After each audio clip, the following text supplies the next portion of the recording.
Je viens vous parler projet. Pour ouvrir cette petite vidéo de partage, je vais m'aider de cette très jolie petite orchidée et vous raconter son histoire. Donc, il y a plus d'un an et demi, j'ai acheté cette petite orchidée. Elle était beaucoup plus petite que ça et je l'ai payée vraiment très très peu cher chez un grand industriel de l'ameublement. Et à l'époque, elle avait une toute petite hanche de fleurs, mais elle était assez jolie et j'aime énormément les orchidées. Elle est restée un tout petit peu en fleurs et puis ensuite, elle s'est mise plutôt en dormance. Et plusieurs mois après seulement, elle a fait juste un fleuron tout petit ici, dans le creux de la feuille. C'était pas une hampe de fleurs, c'était juste un fleuron. Donc, quelque chose un peu d'avorté, vous voyez, c'était pas normal, c'était pas du tout naturel en fait. Après, cette fleur est fanée, elle est retournée en dormance pendant de longs mois, et donc, en moi, a eu un peu court quand même l'histoire que c'était une plante industrielle. Je sais que parfois, elles sont poussées avec des produits chimiques. Je me disais quand même, peut-être qu'il ne faut pas trop espérer et que cette plante ne fera jamais plus de fleurs. Néanmoins, comme je sais que ce sont des histoires, je n'ai pas écouté l'histoire, je n'ai pas donné plus, et j'ai continué à la chouchouter. Et donc, un an et demi après, elle a commencé à faire ces deux hampes de fleurs. Vous voyez qu'elle en a deux, alors qu'à l'origine, elle en avait une beaucoup plus petite que ça. Et le premier fleuron, pour couronner l'affaire, s'est ouvert le 1er janvier, comme un signe qui disait 2025, ça va fleurir beaucoup. Si la floraison présage du projet de l'année 2025, il y a de quoi se réjouir. J'ai pris cette métaphore pour justement aborder cette notion de projet dans le désir de partager une vision qui demande ou qui permet d'élargir vraiment le regard sur ce qui se passe avec nos projets. Un projet, c'est une inspiration qu'on a à un moment de mettre en œuvre, de réaliser, de manifester quelque chose. On a tous des projets très modestes, très proches de nous au quotidien, soit très ambitieux, avec des engagements dans le temps sur 30 ans, ça peut arriver aussi. Peu importe le processus elle-même, c'est-à-dire qu'on reçoit une inspiration qui peut se manifester de façon différente selon les personnes et selon leur structure énergétique. Donc on reçoit cette information, et très souvent, ce qui se passe, c'est qu'il y a des parties de nous qui s'emparent de ça et puis qui vont commencer à mettre un tas d'objections. Ça va être des peurs, ça va être, j'ai pas les moyens, c'est trop grand, c'est pas pour moi. Tout le monde connaît le c'est pas pour moi. Alors il y a le c'est pas pour moi. Et puis ensuite, il peut y avoir en fait, c'est pour moi, c'est égoïste, c'est mon projet. Comment est-ce que je peux m'autoriser à mettre en œuvre mon projet? Cette notion-là, il faut vraiment qu'on la dépasse et qu'on ouvre le regard sur la réalité, en fait.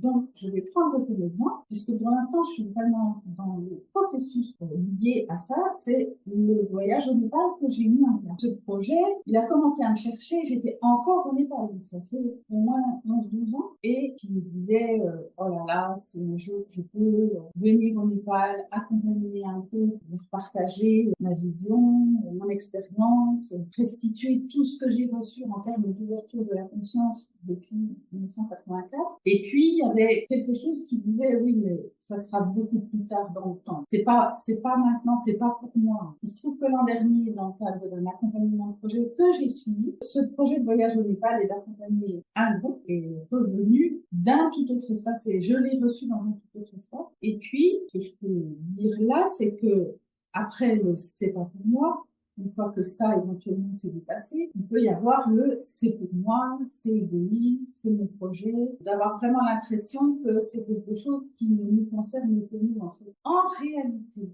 ce qui se passe, c'est très très différent de tout ça. Il n'y a pas de c'est pas pour moi ou c'est pour moi, c'est bien au-delà de ça. Si on prend l'exemple du voyage au Népal, parce que c'est très concret, très pragmatique, vous allez comprendre. Alors pour moi, okay, c'est mon projet, il y a moi. Il y a les 12 participants qui sont concernés. Il y a les 2 partenaires professionnels des 2 agences, comme l'ambassade ici, les lieux qui vont nous accueillir, le personnel de ces lieux, le chauffeur du bus qui va nous conduire, les guides qui vont nous accompagner, toutes les personnes avec lesquelles on va avoir des interactions, sachant que le groupe va avoir une certaine fréquence, va recevoir individuellement et collectivement une information qui sera nouvelle pour tout le monde, parce que ça ne peut pas être autrement. Le groupe va avoir une fréquence, les personnes vont avoir une fréquence, et toutes les interactions vont être des échanges d'informations dans les deux sens, avec forcément des effets impossibles à mesurer, à quantifier, invisibles.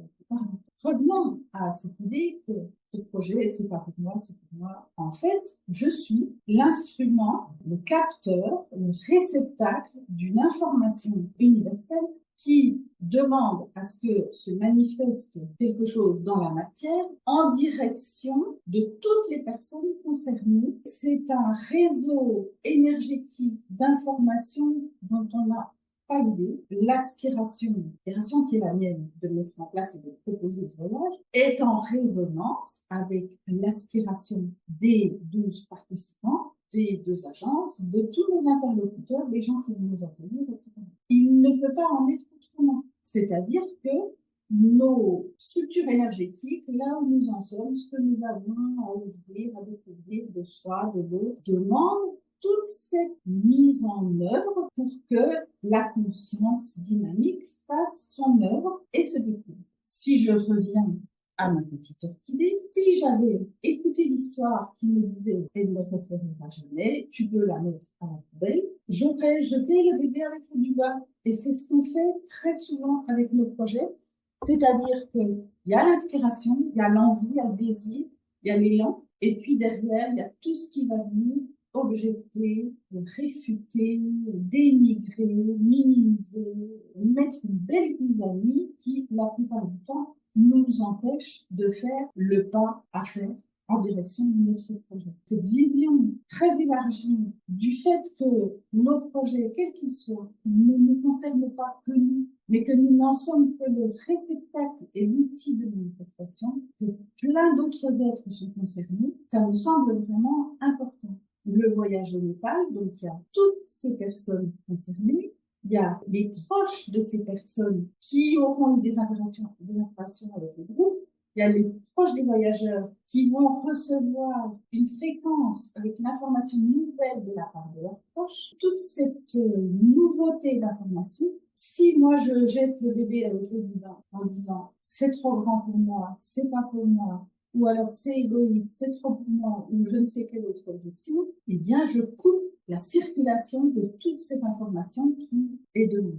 Si le projet, l'inspiration que je reçois est en accord avec ma structure énergétique, si j'ai les moyens intellectuels, physiques, etc., les ressources pour mettre en œuvre le projet, ma responsabilité, c'est de dire oui à ce projet. Ensuite, bien sûr, il faut quand même considérer que une fois qu'on a dit oui au projet, il y a toutes les remontées du passé, de nos histoires, de nos cellules, de l'inconscient collectif, du blablabla de la société. Il y a 1000 choses qui vont venir tenter d'interférer, même une fois qu'on a pris la décision.